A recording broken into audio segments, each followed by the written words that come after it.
नमस्ते दोस्तों। आज के इस एक्सप्लेनर में हम फिजिक्स के एक बहुत ही कमाल के टॉपिक की बात करने वाले हैं। हम बात करेंगे इलेक्ट्रोस्टैटिक्स यानी स्थिर वैद्युतिकी की, जो सच कहूं तो पूरे भौतिक विज्ञान की एक बहुत ही दिलचस्प नींव है।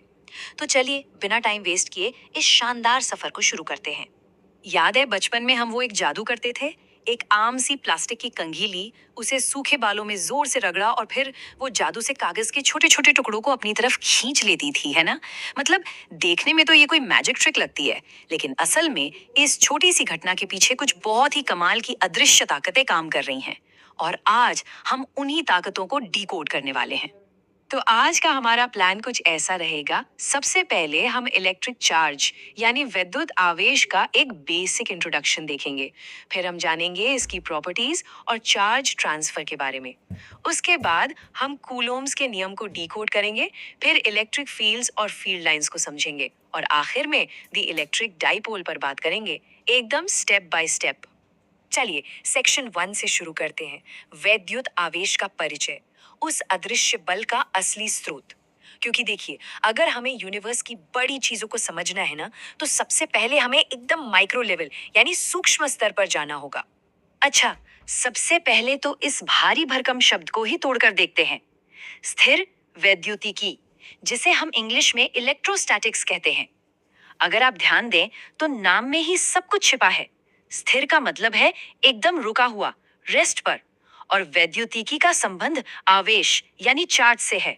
तो बेसिकली जब हम पूरी तरह से रुके हुए चार्जेस और उनके बनाए गए फील्ड्स की स्टडी करते हैं, तो बस उसी को इलेक्ट्रोस्टैटिक्स कहते हैं। सिंपल। अब आपके दिमाग में आ रहा होगा कि यार आखिर ये वैद्युत आवेश है क्या चीज। देखिए, आवेश कोई ऐसी चीज नहीं है जिसे आप बाहर से ला सकें। ये किसी भी पदार्थ की एकदम इनबिल्ट एक मौलिक प्रॉपर्टी है, जो सीधे सीधे उस वस्तु के मास यानी द्रव्यमान से जुड़ी होती है। और इसी प्रॉपर्टी की वजह से कोई चीज किसी दूसरी चीज पर इलेक्ट्रिकल फोर्स लगा पाती है या उसे महसूस कर पाती है। एक बात और, बिना मास के चार्ज का होना बिल्कुल इम्पॉसिबल है।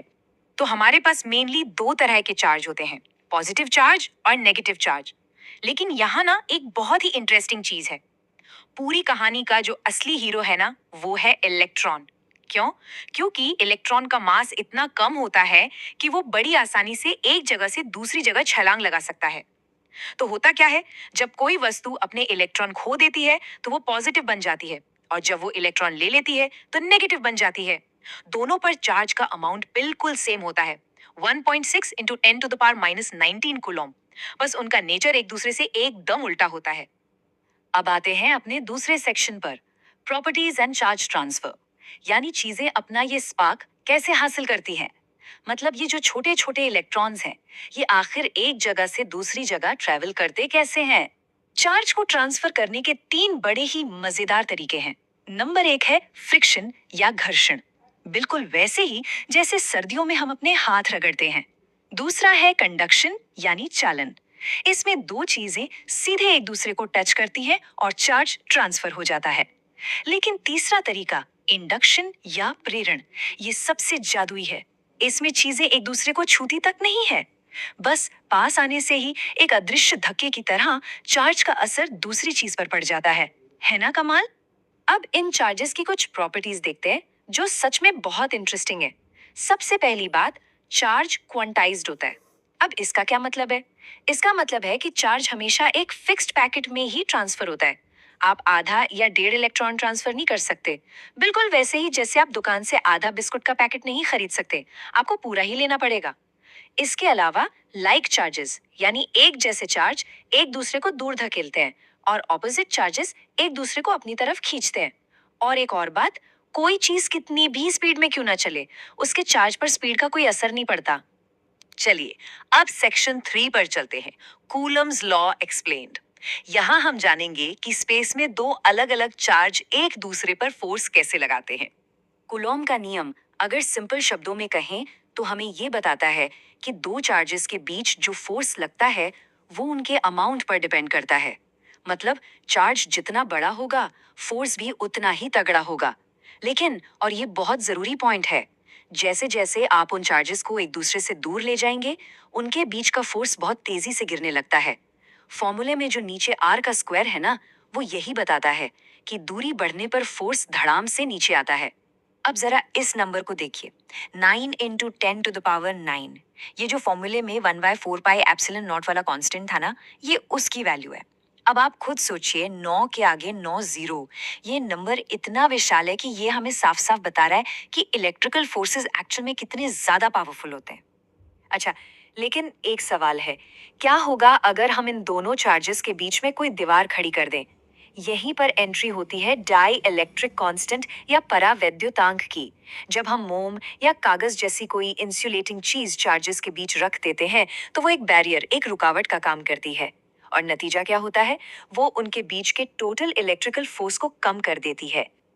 ओके, आप थोड़ा जूम आउट करते हैं और अपने चौथे सेक्शन की तरफ बढ़ते हैं, इलेक्ट्रिक फील्ड्स एंड लाइंस। चलिए देखते हैं कि एक चार्ज अपना इलाका कैसे बनाता है। तो ये इलेक्ट्रिक फील्ड या वैद्युत क्षेत्र आखिर है क्या भला? इसे ऐसे समझिए, जैसे किसी मोहल्ले में किसी लोकल लीडर का अपना एक प्रभाव क्षेत्र होता है ना, जहां उसकी बात मानी जाती है।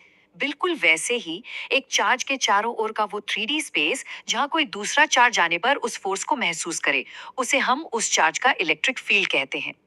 चार्ज के एकदम पास इसका असर बहुत तगड़ा होता है, और जैसे जैसे आप दूर जाएंगे ये असर हल्का पड़ता जाता है। अब इस फील्ड की ताकत को हम कैसे नापेंगे? इसके लिए हम यूज करते हैं फील्ड इंटेंसिटी, यानी वैद्युत क्षेत्र की तीव्रता। इसका फॉर्मूला E = F/Q0 बहुत ही लॉजिकल है। इसका सीधा सा मतलब ये है कि जब कोई एक छोटा सा टेस्ट चार्ज इस फील्ड के अंदर घुसता है, तो उस पर कितना जोर का धक्का लगता है, बस वही इंटेंसिटी है। और इस अदृश्य फोर्स को हम देख तो सकते नहीं, तो इसे मैप कैसे करें? यही काम आती हैं इलेक्ट्रिक फील्ड लाइंस। आप इन्हें ऐसे इमेजिन कर सकते हैं जैसे ये कुछ चमकते हुए इनविजिबल रास्ते हैं, जो हमेशा पॉजिटिव चार्ज से निकलते हैं और नेगेटिव चार्ज पर जाकर खत्म होते हैं। ये एकदम कंटिन्यूअस कर्व्स होते हैं, और इनका एक बहुत ही सख्त रूल है। ये लाइंस कभी भी किसी भी हालत में एक दूसरे को क्रॉस नहीं कर सकती। मतलब सोचिए, अगर ऐसा हुआ तो एक ही जगह पर फोर्स की दो अलग अलग डायरेक्शंस हो जाएंगी, जो प्रैक्टिकली बिल्कुल इम्पॉसिबल है। चलिए अब हम अपने आखिरी सेक्शन पर आ गए हैं, द इलेक्ट्रिक डाइपोल। यहाँ हम देखेंगे कि कैसे दो उल्टे चार्जेस एक साथ मिलकर एक बेहद ही शानदार और नाजुक सा डांस करते हैं।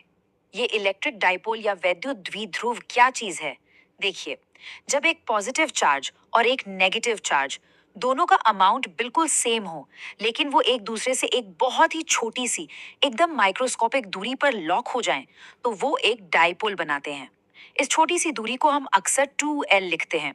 ये सुनने में सिंपल लग सकता है, लेकिन ये एक बहुत ही स्टेबल और इम्पोर्टेंट सिस्टम है।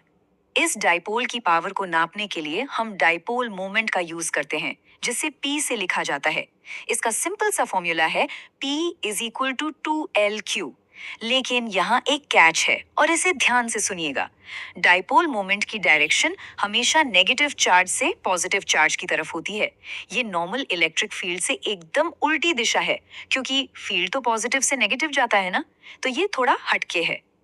अब इस डाइपोल की वजह से जो फील्ड बनता है, उसकी ताकत इस बात पर बहुत डिपेंड करती है कि आप उसे नाप कहाँ से रहे हैं।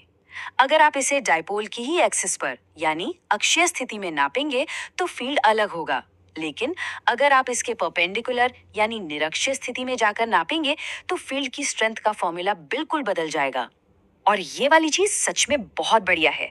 क्या होगा जब हम इस डाइपोल को किसी यूनिफॉर्म इलेक्ट्रिक फील्ड के अंदर रख दें? उस पर ना एक घुमाने वाला फोर्स काम करता है, जिसे हम टॉर्क कहते हैं। इसका फॉर्मूला है τ = Pe sin θ। इसे आप ऐसे समझिए, जैसे आप किसी दरवाजे को हैंडल से पकड़कर खींचते हैं और वो अपने कब्जे पर घूम जाता है। फील्ड भी डाइपोल के साथ यही करता है, वो उसे मरोड़कर अपनी ही डायरेक्शन में अलाइन करने की कोशिश करता है। स्क्रीन पर जो टेबल आपको दिख रही है ना, ये समझ लीजिए आपकी अल्टीमेट चीट शीट है। आज हमने जितने भी बेसिक कॉन्सेप्ट्स डिस्कस किए हैं, चार्ज, फोर्स, फील्ड इंटेंसिटी और डाइपोल मोमेंट, ये उन सबको उनकी एसआई यूनिट्स और डायमेंशनल फॉर्मूलों के साथ एकदम समराइज कर देती है। एक बार इसे समझ लिया तो समझो इलेक्ट्रोस्टैटिक्स का पूरा बेस क्लियर हो गया। तो फाइनली जाते जाते बस एक चीज सोचने के लिए छोड़ना चाहता हूँ। जरा इमेजिन कीजिए, हमने अभी जिन माइक्रोस्कोपिक चीजों की बात की, ये डाइपोल, ये फील्ड्स, यही वो अदृश्य ताकतें हैं जो इस पूरे यूनिवर्स को आपस में जोड़कर रखती हैं। हमारी अपनी बॉडी से लेकर आसमान के बड़े बड़े तारों तक, हर चीज इन्हीं छोटे छोटे इलेक्ट्रिकल रूल्स पर टिकी है ना एकदम दिमाग घुमा देने वाली बात। खैर, आज के इस एक्सप्लेनेशन में बस इतना ही। सीखते रहिए और अपने अंदर की इस क्यूरियोसिटी को हमेशा ऐसे ही जगाए रखिए।